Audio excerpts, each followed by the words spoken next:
사랑하는 성도 여러분, 혹시 요즘 감사할 일이 도무지 떠오르지 않으신가요? 아침에 눈을 떠도 기쁨보다는 걱정이 먼저 밀려오고 기도하려고 무릎을 꿇어도 감사보다는 한숨이 먼저 나오는 그런 시간을 보내고 계신 건 아닌지요? 건강이 예전 같지 않아 몸 여기저기가 아프기도 하고 자녀들 걱정에 마음이 무겁기도 하며 경제적인 어려움에 잠을 설치기도 하시지요. 사랑하는 성도 여러분, 저도 그런 시간들을 지나왔습니다. 몇 년 전 저희 가정에도 큰 어려움이 찾아왔을 때 정말 감사할 것이 하나도 없다고 느꼈던 적이 있었습니다. 그런데 바로 그 순간 하나님께서는 저에게 놀라운 비밀 하나를 알려주셨어요. 감사할 이유가 없다고 느껴질 때 바로 그때가 감사의 문이 열리는 순간이라는 것을요. 오늘 이 영상을 통해 여러분께 이 비밀을 나누고 싶습니다. 감사가 어떻게 우리 삶의 문을 열고 하나님의 축복을 끌어당기는지 성경 말씀을 통해 함께 살펴보겠습니다. 이 말씀이 여러분의 마음에 새 힘을 불어넣어 드릴 것입니다. 만약 이 영상이 여러분의 영적 여정에 도움이 된다면 좋아요 버튼을 눌러주시면 감사하겠습니다. 더 많은 분들이 이 은혜를 함께 나눌 수 있게 될 테니까요. 자, 그럼 지금부터 시작하겠습니다.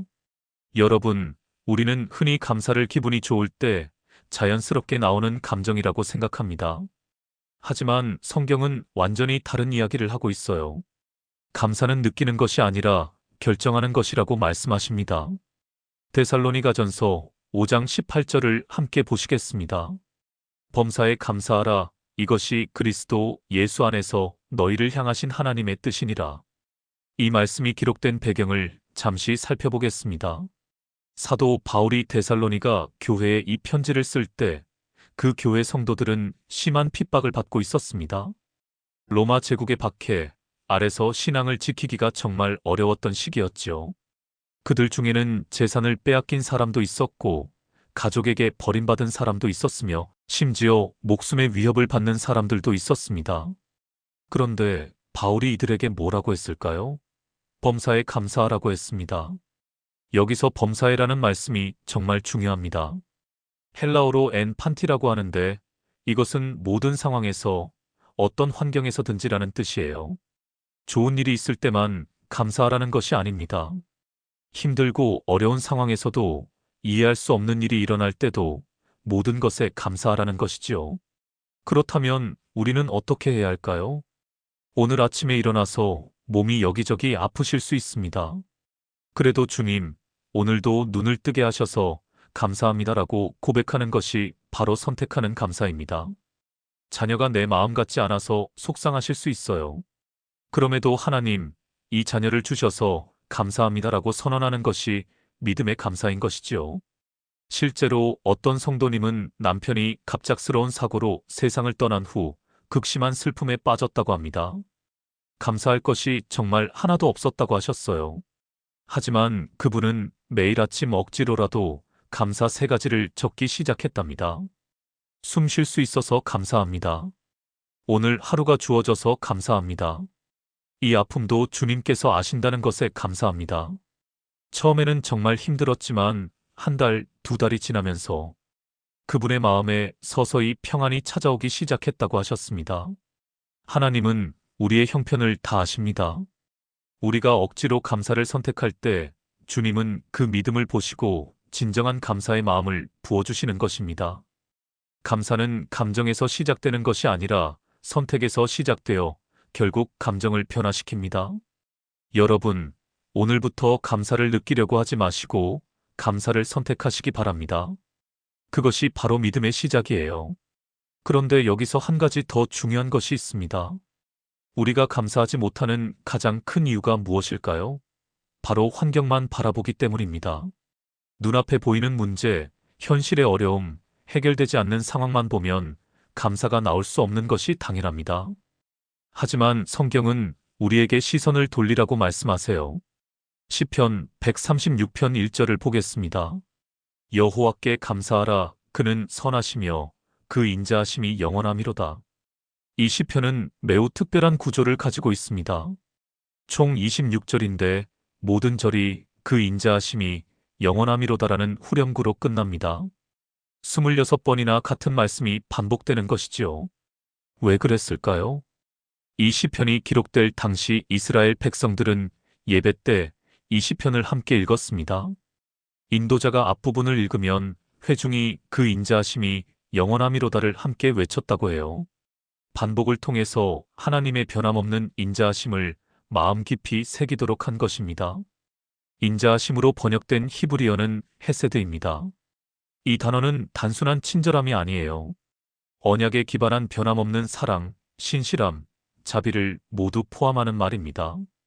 하나님께서 우리와 맺으신 언약 때문에 절대로 우리를 버리지 않으시는 그 사랑을 의미하는 것이지요.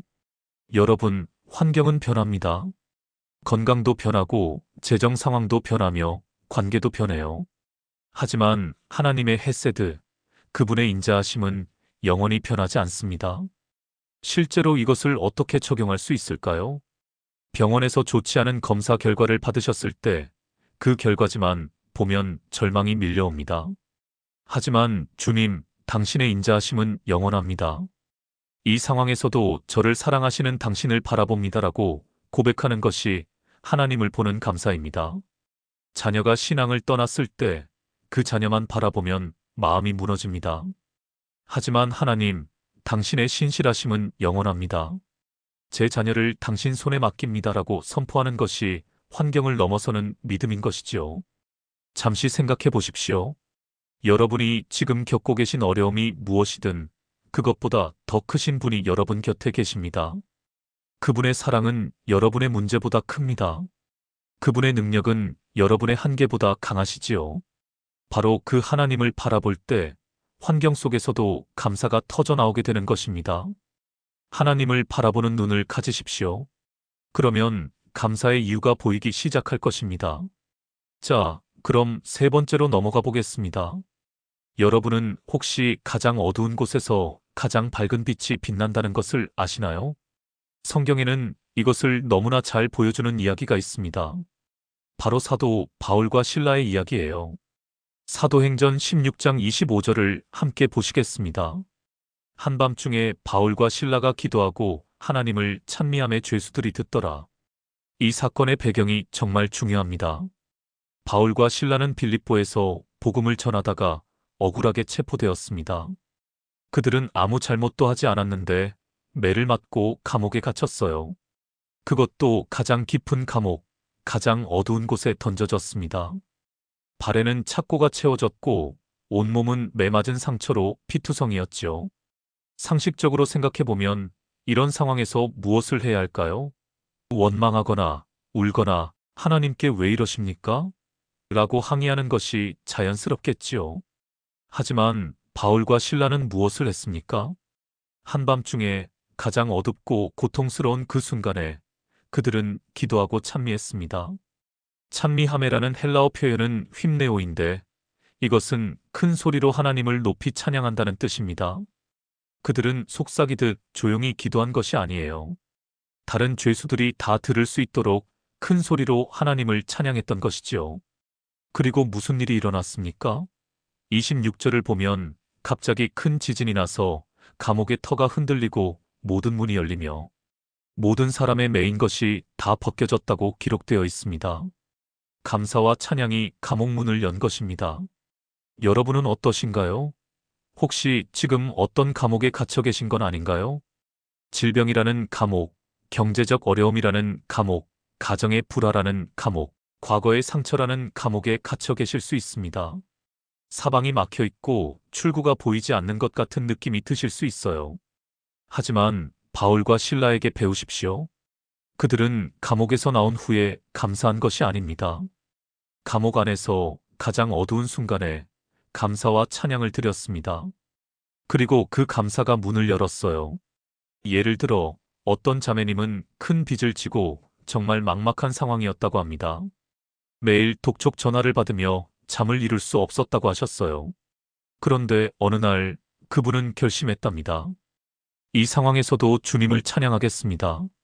매일 새벽 일어나 찬송가를 부르기 시작했습니다.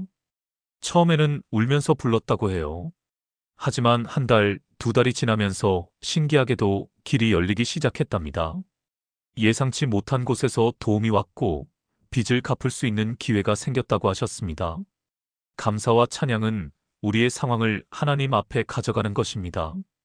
우리가 어둠 속에서 빛을 선포할 때 하나님은 정말로 빛을 보내주십니다. 사랑하는 성도 여러분, 오늘 여러분의 감옥이 무엇이든 그 안에서 감사를 선택하시기 바랍니다. 그 감사가 여러분을 위한 문을 열 것입니다. 여기서 한 가지 더 살펴보겠습니다. 여러분, 밤에 걱정 때문에 잠을 설치신 적이 있으신가요? 미래가 불안하고 어떻게 될지 모르겠고 마음이 무겁기만 한 그런 시간들을 보내신 적이 있으시지요? 우리 모두가 겪는 일입니다. 하지만 성경은 이 두려움을 이기는 비결을 알려주고 있어요. 빌립보서 4장 6절에서 7절을 보겠습니다. 아무것도 염려하지 말고 다만 모든 일에 기도와 간구로 너희 구할 것을 감사함으로 하나님께 아뢰라. 그리하면 모든 지각에 뛰어난 하나님의 평강이 그리스도 예수 안에서 너희 마음과 생각을 지키시리라. 이 말씀의 저자인 사도 바울은 이 편지를 어디서 썼을까요? 놀랍게도 로마 감옥에서 썼습니다. 자신도 불확실한 미래를 앞두고 있었던 것이지요. 언제 처형될지 모르는 상황이었습니다. 그런데 그가 염려하지 말라고 말하고 있어요. 여기서 핵심을 주목하셔야 합니다. 바울은 단순히 기도하라고만 하지 않았습니다. 감사함으로 기도하라고 했어요. 이것이 정말 중요한 차이입니다. 감사함으로라는 표현을 원어로 보면 메타 유카리스티아스인데 이것은 감사와 함께 감사를 동반하여라는 뜻입니다. 우리의 기도에 감사가 함께 해야 한다는 것이지요. 문제를 하나님께 가져가되 그분이 응답하실 것을 믿고 미리 감사하는 것입니다. 그러면 무슨 일이 일어납니까? 7절에 답이 나와 있습니다. 모든 지각에 뛰어난 하나님의 평강이 우리 마음과 생각을 지켜주신다고 했어요. 모든 지각에 뛰어난이라는 표현은 인간의 이해를 초월한다는 뜻입니다. 상황은 변하지 않았는데 마음이 평안해지는 것, 문제는 그대로인데 두려움이 사라지는 것, 이것이 바로 하나님의 평강이에요. 어떻게 이것을 실천할 수 있을까요? 밤에 자녀 걱정으로 잠이 안 오실 때 주님, 제 자녀를 당신께 맡깁니다. 당신이 지켜주실 것을 감사합니다라고 기도해 보세요. 건강검진 결과를 기다리며 불안하실 때 하나님, 결과가 어떻든 당신이 저와 함께 하심을 감사합니다라고 고백해 보세요. 감사가 들어가는 기도는 두려움이 들어올 자리를 없앱니다. 감사로 채워진 마음에는 걱정이 머물 수 없는 것이지요. 어떤 성도님은 수술을 앞두고 너무 두려웠다고 합니다. 밤마다 최악의 상황을 상상하며 잠을 이루지 못했다고 하셨어요. 그런데 목사님의 권면대로 감사 기도를 시작했답니다. 주님, 이 수술을 통해 저를 치유하실 당신을 감사합니다. 의사 선생님의 손을 인도하실 당신을 감사합니다. 수술 후에도 저와 함께 하실 당신을 감사합니다. 며칠 동안 이렇게 기도했더니 신기하게도 마음에 평안이 찾아왔다고 하셨습니다. 상황은 똑같은데 두려움이 평안으로 바뀐 것이지요. 하나님 아버지는 우리의 연약함을 아십니다. 우리가 두려워하는 것을 다 아시고 그래서 감사라는 도구를 주셨어요. 감사함으로 기도할 때 주님은 우리가 이해할 수 없는 평안을 부어주십니다. 오늘 밤 잠자리에 드시기 전 감사함으로 기도해 보시기 바랍니다. 그 평안을 직접 경험하시게 될 것입니다. 이제 5번째를 살펴보겠습니다. 여러분, 가정에서 갈등을 겪고 계신가요? 자녀와의 관계가 멀어졌거나 배우자와 대화가 단절되었거나 형제자매와 사이가 좋지 않으신가요? 인간관계의 어려움은 정말 마음을 무겁게 하지요. 그런데 성경은 놀라운 해결책을 제시합니다. 바로 감사입니다. 골로새서 3장 15절을 보겠습니다.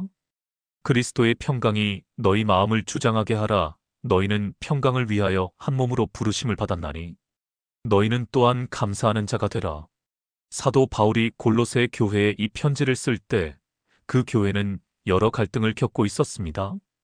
유대인 그리스도인과 이방인 그리스도인 사이에 긴장이 있었고 다양한 배경을 가진 사람들이 하나의 공동체를 이루는 것이 쉽지 않았죠.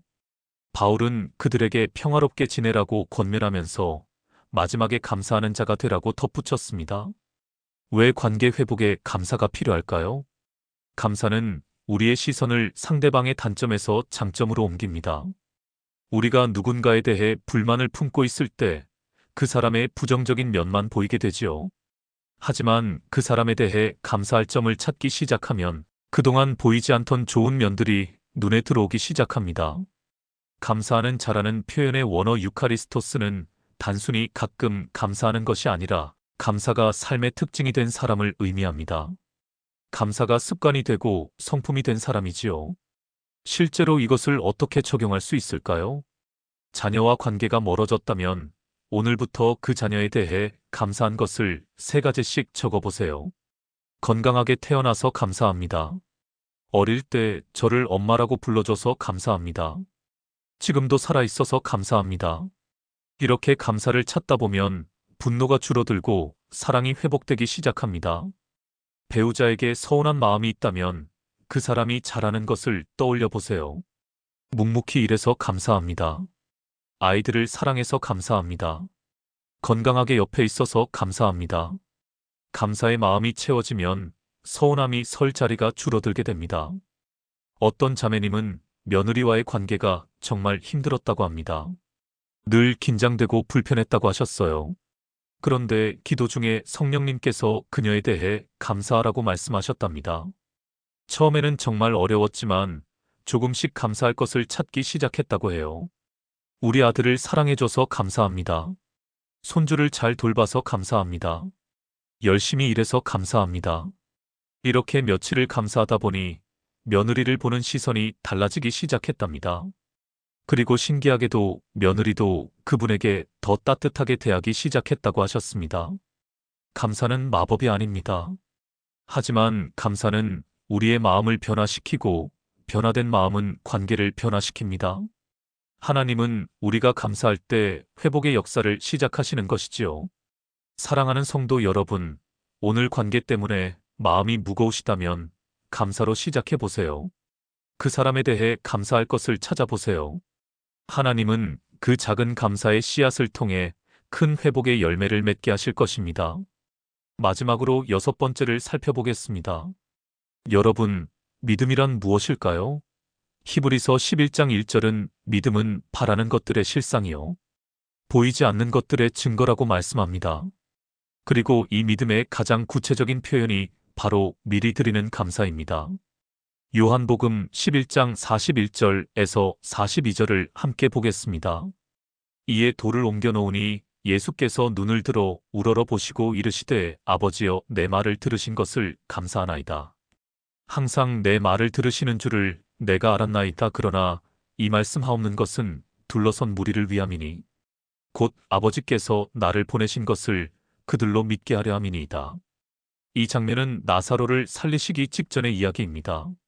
나사로는 이미 죽은 지 나흘이 되었고 무덤에서는 냄새가 나고 있었어요. 상식적으로 보면 이미 끝난 상황이었습니다. 완전히 불가능해 보였지요. 그런데 예수님은 무엇을 하셨습니까? 기적을 행하시기 전에, 나사로를 살리시기 전에 먼저 감사를 드렸습니다. 내 말을 들으신 것을 감사하나이다. 아직 일어나지 않은 일에 대해 이미 일어난 것처럼 감사하신 것입니다. 이것이 바로 믿음의 감사예요. 하나님께서 응답하실 것을 믿고 그 응답을 미리 감사하는 것입니다. 예수님은 왜 이렇게 하셨을까요? 42절에서 둘러선 무리를 위함이니라고 말씀하셨어요. 주변 사람들에게 믿음이 어떻게 작동하는지 보여주시기 위함이었습니다. 믿음은 결과를 보고 감사하는 것이 아니라 하나님을 신뢰하고 미리 감사하는 것임을 가르쳐 주신 것이지요. 우리는 이것을 어떻게 적용할 수 있을까요? 자녀의 구원을 위해 기도하고 계신다면 주님, 제 자녀를 구원해 주실 것을 감사합니다라고 미리 감사해 보세요. 재정적 필요가 있다면 하나님, 이 필요를 채워주실 것을 감사합니다라고 선포해 보세요. 건강의 회복을 구하고 계신다면 주님, 치유해 주실 것을 감사합니다라고 고백해 보세요. 이것은 허황된 긍정사고가 아닙니다. 이것은 하나님의 신실하심에 근거한 믿음의 고백이에요. 우리가 섬기는 하나님은 약속을 지키시는 분이시고 기도를 들으시는 분이시며 불가능을 가능케 하시는 분이시기 때문입니다. 어떤 성도님은 딸이 오랫동안 결혼하지 못해 마음이 무거웠다고 합니다.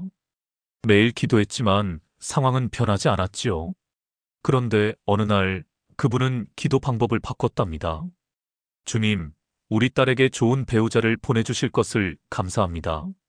이미 준비하고 계심을 감사합니다. 이렇게 1년을 감사 기도했더니 정말로 좋은 사람을 만나 결혼하게 되었다고 하셨습니다. 하나님은 우리의 감사를 보시고 기뻐하십니다. 미리 드리는 감사는 우리의 믿음을 표현하는 것이고 하나님은 그 믿음에 응답하시는 것이지요.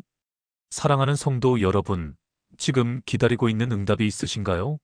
아직 이루어지지 않은 기도가 있으신가요? 오늘부터 그 응답에 대해 미리 감사해 보시기 바랍니다. 감사는 미래의 축복을 현재로 당겨오는 믿음의 통로입니다. 사랑하는 성도 여러분, 오늘 우리는 감사에 대한 6가지 중요한 진리를 함께 나누었습니다. 첫째, 감사는 감정이 아니라 선택이라는 것을 배웠습니다. 느끼지 못해도 선택할 수 있어요. 둘째, 감사는 환경을 보는 것이 아니라 하나님을 보는 것임을 알았습니다. 변함없이 인자하신 그분을 바라볼 때 감사가 솟아나지요. 셋째, 감사는 감옥에서도 찬양이 된다는 것을 확인했습니다. 가장 어두운 곳에서 드리는 감사가 문을 열어요. 넷째, 감사는 두려움을 평안으로 바꾼다는 것을 깨달았습니다. 감사함으로 기도할 때 이해할 수 없는 평강이 임하지요. 다섯째, 감사는 관계를 회복시킨다는 것을 보았습니다. 감사하는 마음이 깨어진 것을 치유해요. 여섯째, 감사는 미래의 축복을 현재로 가져온다는 것을 배웠습니다. 미리 드리는 감사가 응답을 앞당기는 것이지요. 여러분, 지금 감사할 이유가 없다고 느끼시나요? 괜찮습니다. 바로 그 자리가, 그 순간이 감사의 문이 열리는 시작점입니다. 감사할 것이 없다고 느껴질 때 선택하는 감사가 가장 강력한 감사이기 때문이에요. 오늘부터 작은 것부터 시작해 보세요. 아침에 눈을 뜨면 숨 쉴 수 있어서 감사합니다라고 고백해 보세요. 식사할 때 이 음식을 주셔서 감사합니다라고 감사해 보세요. 밤에 잠자리에 들 때 오늘 하루도 지켜주셔서 감사합니다라고 기도해 보세요. 작은 감사들이 모여 큰 감사가 되고 그 감사가 여러분의 삶을 변화시킬 것입니다. 함께 기도하겠습니다. 사랑하는 하나님 아버지, 오늘 이 말씀을 듣는 모든 분들께 감사하는 마음을 부어주세요. 상황이 어려워도 길이 보이지 않아도 주님을 신뢰하며 감사할 수 있는 믿음을 주세요. 그들의 감사가 닫힌 문을 열고 두려움을 평안으로 바꾸며 관계를 회복시키고 축복을 앞당기게 하소서. 예수님의 이름으로 기도합니다. 아멘. 여러분, 하나님은 지금도 여러분을 사랑하고 계십니다.